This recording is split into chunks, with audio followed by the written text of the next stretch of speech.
আদালতে ওঠার সময় একটু সাবধানে উঠো, বুঝছো? কারণ ওই যে মানিককে কট আছে না, হ্যার তো একবারে সুপারি আউট করে দিছিল।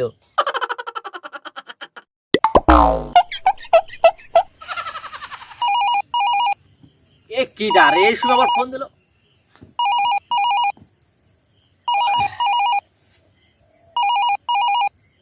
কিডা? হ্যালো, হ্যালো, হ্যাঁ গো, ওইলে ফোনটা রিসিভ করে কথা কও, কথা তো বোঝা যাচ্ছে না। ওইলে ফোনটা রিসিভ করে কথা কও, কথা তো গ্যারোর ম্যারোর গ্যারোর মরে করে কি বোঝা যায়? কিডা, কি ফোন দিছেন, নাম কি, পরিচয় কি, ঠিয়া নাকি? ওইলে তুমি শাহরিয়ার কবির, ওই এক কথায় মুগরি কবির? আহ, তোমার আপা দেশের থেকে বিদায় নেওয়ার পরে আজ 50 দিন হয়ে গেল, তোমার কোনো খবর পাইলাম না। কে, আমি যে কি সুন্দর একটা আইনা ঘর তৈরি করেছি তোমাকে জন্য, এই তোমাকে পালায় বেড়ান লাগবে কে? হ্যাঁ, কত সুন্দর করে তোমাকে আরামে দিচ্ছি, 30 থেকে 40 লাখ টাকা খরচ করলে আমার আইনা করে থাকা যায়, একেবারে মনোরম পরিবেশ, এসি পরিবেশ। আর তোমরা জঙ্গলে পাতারে এনে উনে বেড়াইতাছো, এখন আসো কনে সিডা কও? কট খাইছাও?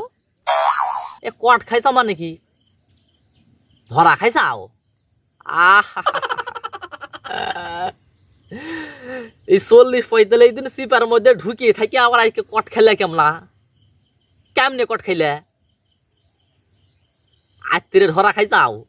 আহ, ওইলে তুমি যদি ওই সারিয়ার ওই যে তোমার ওই যে ইয়ে আছে না, ওই যে আমাকে বাণিজ্য মন্ত্রী, ওই যে কি জানো, যে দাড়ি কাইটে ইয়ে যে ধরা পড়লো, আরে ওইলে হ্যাঁ ওই সালমান ইফি রহমান, তো ওইরকম করে তুমি নিজেকে তো পরিবর্তন করবার পাইতে, সেটাও তো করনি, ধরা তো খাবে।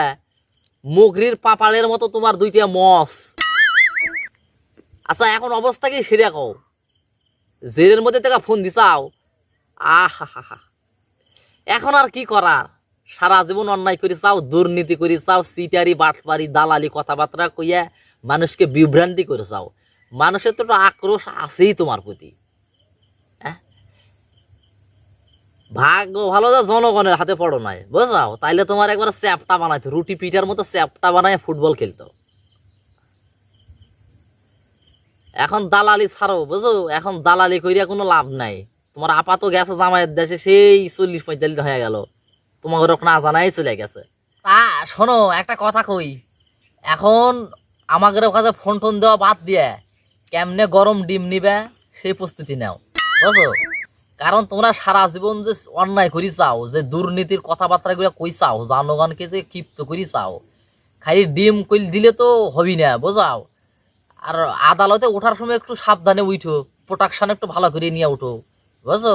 কারণ ওই যে মানিককে কট আছে না, হ্যার তো একবারে সুপারি আউট করে দিছিল।